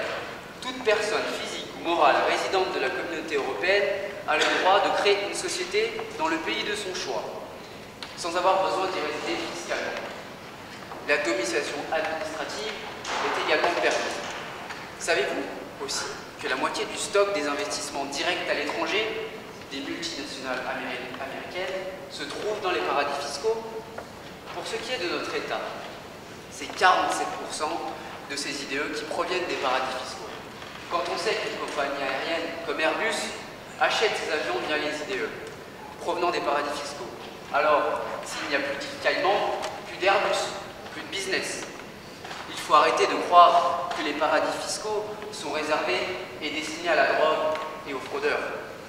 Pour ce qui est d'une autre grande pratique utilisée pour faire passer les profits d'une filiale à l'autre, comme celle des prix de transfert, qui sont, je le rappelle, les prix auxquels une société se vend des biens et des services, ce n'est pas les fiscalistes qui ont créé cette magouille financière, mais c'est le gouvernement qui vous explique conjointement avec le site des impôts la procédure détaillée à suivre. Optimiser, ce n'est pas frauder. Les concurrents étrangers ne paient pas les mêmes impôts. Alors l'État permet l'optimisation fiscale. Brigitte Alpin, une fiscaliste belge, nous explique que l'optimisation fiscale, c'est la concurrence. Si on lutte contre l'optimisation fiscale et qu'il n'y a plus de concurrence, et si un pays n'est plus compétitif face à l'arène de la mondialisation, il n'y a plus d'économie. L'optimisation internationale est tellement utile aujourd'hui qu'elle n'est plus seulement réservée aux grands groupes, mais aussi aux PME. Elle permet d'optimiser le bénéfice global des entreprises. Elle permet aussi d'optimiser le dividende des actionnaires. Car oui, on les oublie ou on les critique, mais sans eux, il ne se passerait pas grand-chose. Si une société repose sur ses actionnaires et qu'elle ne peut plus leur donner de dividendes en raison d'une imposition trop élevée, l'entreprise vole. Pour vous montrer le poids de ces acteurs, regardez Total. 45% de ses bénéfices annuels sont reversés à ses actionnaires. Il ne faut pas lutter contre l'optimisation fiscale, surtout quand ce procédé est légal et qu'il participe activement à l'économie mondiale. Ce serait entrer dans la folie que de lutter contre mon client. Alors, je me demande, très chers membres du jury, si on n'en viendrait pas à une troisième question. Faut-il réellement lutter contre l'optimisation fiscale? Ne faudrait-il pas envisager une action récursoire auprès du réel fautif? Car oui, mon client est ici attaqué car il est présumé faire perdre de l'argent aux États. Mais ne serait-ce pas les États vers qui il faudrait se tourner? En effet, les régimes d'imposition sont trop élevés et ne sont plus adaptés à la mondialisation. Adam Smith, à ce propos, disait d'ailleurs qu'avec un gouvernement juste, il y a peu d'impôts. Les régimes sont âgés de plus de 100 ans. Il faudrait donc a priori, lutter contre le système et non pas contre mon client. Donc si certains ne sont pas contents du système, alors que ce sont ces derniers qui l'ont créé, ils n'ont qu'à procéder à des modifications. Ceux qui veulent lutter contre l'optimisation fiscale, je le rappelle encore, ce sont les États, les politiques, plutôt devrais-je dire les politiciens, ce sont vers eux contre qui il faut se tourner. Ils se moquent de nous, on marche sur la tête. Si M. Charouin luttait plutôt contre les instigateurs de ce système, plutôt que l'optimisation fiscale elle-même, ses chances de réussite se verraient décuplées. C'est facile de dire que l'optimisation fiscale est légale, mais qu'elle n'est pas morale. C'est facile de dire que les cabinets d'audit utilisent des instruments légaux, des infâmes. C'est facile. Mais si les États n'avaient pas voulu cette perversion du milieu financier, peut-être qu'ils auraient dû mieux effectuer leur devoir. Il faut changer la loi. C'est ce que les chefs d'État répètent sans cesse. Il faut lutter contre l'optimisation fiscale. C'est ce que mon très cher contradicteur a défendu tout au long de sa plaidoirie. Je n'ai qu'une chose à dire. Alors qu'attendez-vous? Agissez. On parle, mais je ne vois rien. Peut-être que tant de belles paroles et de fausses promesses m'ont aveuglé. Je n'en sais trop rien. Mais je suis sûr d'une chose. On incite au changement, mais rien ne se passe. Rien ne change, car mes contradicteurs savent parfaitement l'importance de mon client et du consensus qu'il apporte pour l'emploi, pour l'économie locale et internationale. Avec tout le respect que je leur dois, je suis peiné. Peiné de voir tant de personnes, d'honnêtes gens, boycotter l'optimisation fiscale, qui sont aveuglés, qui ne voient pas que le grand méchant loup, c'est celui tout en haut de la pyramide de Kelsen, que c'est l'État qui vous exploite et qu'aujourd'hui, Ronald Reagan avait raison. Un contribuable, c'est quelqu'un qui travaille pour l'État, mais qui n'a jamais eu besoin de passer un coup de main. On travaille tous pour le grand patron qui nous fait miroiter depuis des décennies une déchéance de l'optimisation fiscale afin de nous verser une promotion qui n'arrivera jamais. Le grand patron nous parle de Google et d'Amazon qui ne paient rien. Il nous les fait passer pour des professionnels de l'évasion fiscale. Mais tant de sociétés françaises font pareil. Je pense notamment à Nissan et Renault qui ont leur siège aux Pays-Bas et dont l'État est un des principaux actionnaires. Ah, bravo. Avant de lutter contre l'optimisation fiscale, l'État ferait mieux de faire le ménage dans ses propres affaires, afin de montrer un vrai exemple. Néanmoins, certains ont le mérite de tenter de passer à l'action, parfois guidés par une bonne volonté, parfois pour se donner une bonne image auprès du peuple. Réunissant les deux, prenons le cas des États-Unis. Tout récemment, et mon très cher contradicteur nous l'a dit, Barack Obama a annoncé vouloir taxer à 14% l'ensemble des profits des sociétés utilisant l'optimisation fiscale. En effet, ils fuient tous les États-Unis, car c'est dans cet État que l'imposition est la plus élevée, 35%. Mais on sait tous que cette annonce est là pour dorer son image. D'autres avant lui, comme Nicolas Sarkozy, François Hollande, ont annoncé la mort de mon client. Mais il y a une différence entre vouloir et pouvoir. L'optimisation fiscale, pour les raisons que j'ai jusqu'ici énoncées, n'est pas un adversaire aisé. Il semblerait que la question à se poser ne soit pas faut-il lutter contre l'optimisation fiscale, mais peut-on lutter contre l'optimisation fiscale? C'est un combat que vous ne pouvez pas gagner. C'est David contre Goliath. Résumons brièvement ce que nous avons vu jusqu'à présent. L'optimisation fiscale est légale. Elle fait tourner l'économie mondiale et locale. Les politiques sont dépendants de ce système et y participent activement ou passivement. Faut-il lutter contre mon client? Non. Peut-on au moins lutter avec toute la bonne volonté du monde? C'est impossible. Voici un exemple qui m'a particulièrement marqué et réconforté. C'est l'histoire de parlementaires socialistes qui, comme mon cher contradicteur, ont essayé de lutter contre mon client. Ces parlementaires étaient tous d'accord sur l'affirmation selon laquelle il faut lutter contre l'optimisation fiscale. Mais ils ont peut-être oublié de se demander s'ils possédaient une chance de mettre mon client, champion en titre, je le rappelle, en échec sur le tatami. Pour résumer, Pierre-Alain Muet et son équipe de députés socialistes avaient réussi à faire voter des amendements anti-optimisation fiscale. Malheureusement, leur satisfaction ne sera que de courte durée.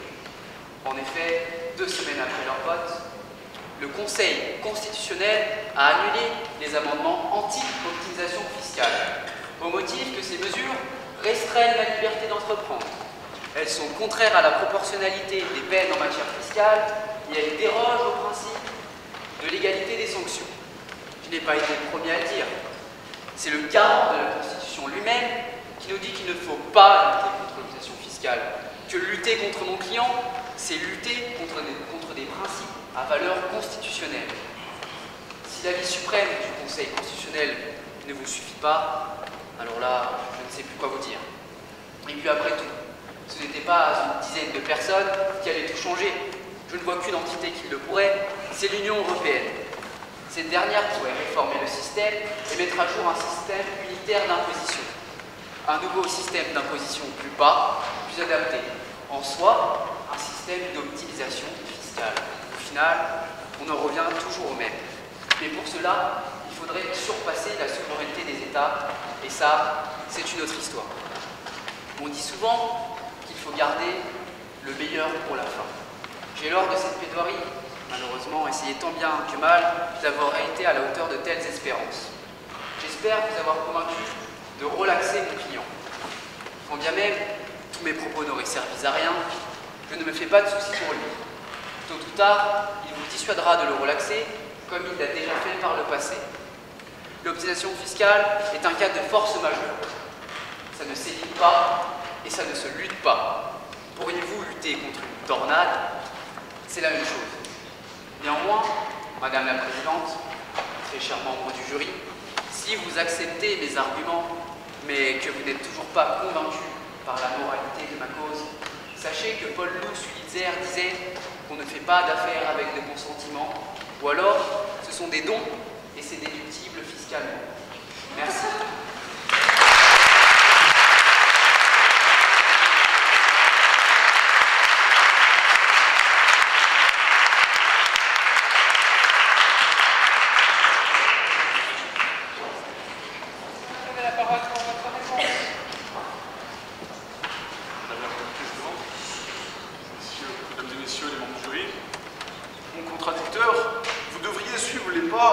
Michel Sapin. Dormez, braves gens, l'économie va bien, la croissance va bien, continuons avec l'optimisation fiscale. Vous nous avez rappelé avec insistance, encore une fois, que pour pourquoi lutter? C'est légal. Quel âge avez-vous? Pensez-vous encore au dogme de l'infaillibilité du législateur? Justement, le Conseil constitutionnel, les conventions européennes, ne sont-elles pas là justement pour faire en sorte que le législateur, que la loi n'ait pas le dernier mot? Vous avez employé tout à l'heure une expression que j'avais omis, mais finalement qui est plutôt très intéressante. Vous avez dit la différence entre l'évasion fiscale et l'optimisation fiscale, c'est l'épaisseur d'un mur de prison.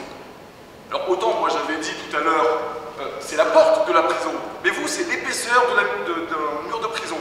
Vous envisagez donc vous-même que d'un côté ou d'un autre, ce qui se passe est très honnêtement contestable et mérite la prison dans les deux cas. Vous m'avez parlé d'économie, vous m'avez dit ça redresse l'emploi parce que les entreprises ont de quoi payer leurs salariés.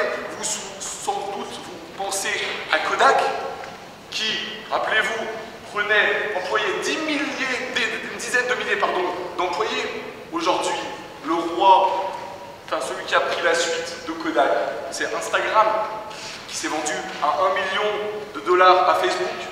Combien d'employés? 13. L'emploi, bon, je ne pense pas que ce soit la considération la plus honnête, celle qui soit le plus de bonne foi que vous puissiez trouver. Et s'il n'y a pas d'emploi, vous avez fait un enchaînement, un raisonnement qui s'appuyait sur l'emploi que ça crée. Ça n'en crée pas. Et justement, par définition, si pas d'emploi, qui doit prendre la suite? L'État. Encore une fois, nous en revenons à tout à l'heure. L'État ne peut plus, ne pourra plus. Vous avez parlé d'Airbus, vous avez dit les ventes d'Airbus permettent aussi d'engranger dans les caisses de l'État, permettent d'engranger plus de recettes. Là encore, vous pensez peut-être à Ikea. Ikea qui a racheté un Airbus pour s'endetter, pour que sa charge fiscale en France soit réduite à 0, pour tout transférer dans un autre État qui pratiquait la concurrence fiscale. Vous avez parlé des PME, des PMI, des TPE, je suis d'accord avec vous. Elles constituent la base essentielle de la croissance de l'économie dans notre pays. Mais encore une fois, lorsque l'optimisation fiscale, comme je vous l'ai dit tout à l'heure, permet à des entreprises qui ont déjà une base financière solide d'avoir une base financière encore plus solide, comment voulez-vous véritablement que ces petites et moyennes entreprises puissent se développer? Mais au final, je suis plutôt satisfait de votre plaidoirie parce qu'on se retrouve sur un point essentiel. Vous nous avez dit, on cherche le mauvais ennemi, l'ennemi, c'est l'État, ça devrait être lui, ça devrait être les politiques qui devraient prendre des décisions. Vous nous avez dit, qu'attendons-nous? Alors nous ne sommes ni à l'Assemblée nationale, ni au Sénat, ni dans la Commission européenne, nous ne prendrons pas de décision aujourd'hui, mais la question n'est pas de savoir si l'on peut, comment on peut faire, mais si l'on doit lutter contre l'optimisation fiscale. Et vous nous avez dit, ce qui est important, ce n'est pas optimisation fiscale ou pas optimisation fiscale, c'est de savoir comment est-ce que l'État peut réduire les dépenses, les impôts fiscaux, pour les grosses, pour les petites entreprises. Effectivement. Alors, à ce moment-là, les entreprises et les personnes physiques y gagneraient, l'État y gagnerait. Comme a pu le dire Alain Minc, il ne faut pas tomber dans l'aspiration égalitaire, alors qu'il serait plus conforme à une vraie justice sociale d'en moduler le bénéfice en fonction de la ressource des intéressés. Donc finalement, on parle d'optimisation fiscale et finalement, vous-même vous avez dit, vous avez sous-entendu que la véritable optimisation, la véritable réforme, ce n'est pas de savoir si on doit lutter contre l'optimisation fiscale ou non, c'est de savoir si les États doivent changer leur politique fiscale. C'est déjà une autre question, avec laquelle on pourrait avoir longtemps. Mais c'est une autre question. Mais finalement, on nous parle d'efficacité fiscale, on nous parle d'optimisation fiscale. Effectivement, quelle meilleure optimisation fiscale que celle qui consiste à aller dans les intérêts, à concilier les intérêts de tous et les intérêts de chaque personne. Posons-nous cette question unique. Que préférons-nous? Imposer des contribuables à 50% et que la moitié ne paye pas les impôts? Ou imposer ces contribuables à 30% et que chacun y consente à l'impôt, ce consentement qui est à la base, qui est la clé de la Déclaration des droits de l'homme et du citoyen. Donc finalement, on se retrouve sur ce point. La réforme fiscale doit être attendue, elle doit prendre en compte les grandes entreprises, les petites entreprises, elle doit assurer dans le sens de l'équilibre, de l'équité, afin que les entreprises, si éventuellement vous voulez partir pour des raisons fiscales, restent en France, y trouvent aussi les moyens que l'État, qui aura alors les moyens de financer les infrastructures, la croissance, qui trouverait des raisons de rester. La réforme fiscale, ce serait celle qui concilierait cet équilibre. Mais en tout cas, on ne peut rien juger sur l'optimisation fiscale. On ne peut pas considérer que ce soit une pratique logique d'éluder ces impôts lorsque, effectivement, une meilleure solution serait finalement de diminuer ses recettes, mais que chacun paye en proportion de ses facultés contributives. Madame la Présidente, Mesdames et Messieurs les membres du jury, je vous remercie.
Monsieur Quentin Marchandise.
Au nom du Lions Club, de mes amis qui sont là, de Christian Laporte, de notre président, Dr Adoziki, qui n'a pas pu venir, je vais remettre en effet des chèques aux lauréats, de 200 € pour la première, 100 € pour le second et de 50 pour les troisième et quatrième. Et c'est avec grand plaisir que nous le faisons.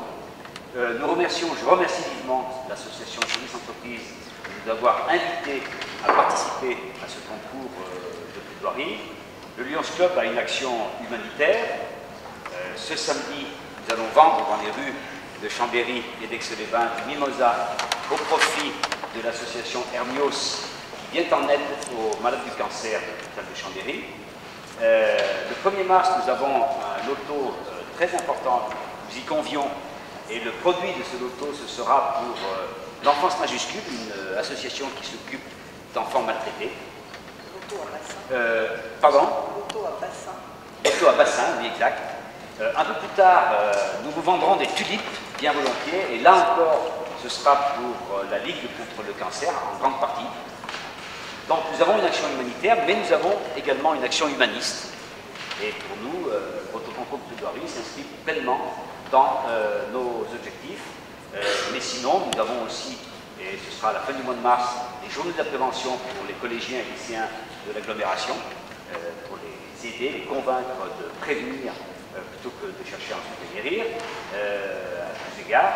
Et nous aurons les 22, 23 et 24 avril le rallye emploi qui se donne comme objectif de faire se rencontrer les chercheurs d'emploi et les entreprises.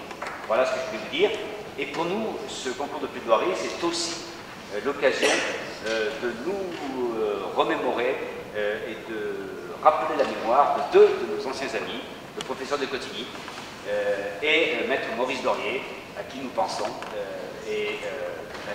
très très fortement. Voilà, je vous remercie.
Et également vous, public, d'être venu au premier tour, au deuxième tour, et également à la finale.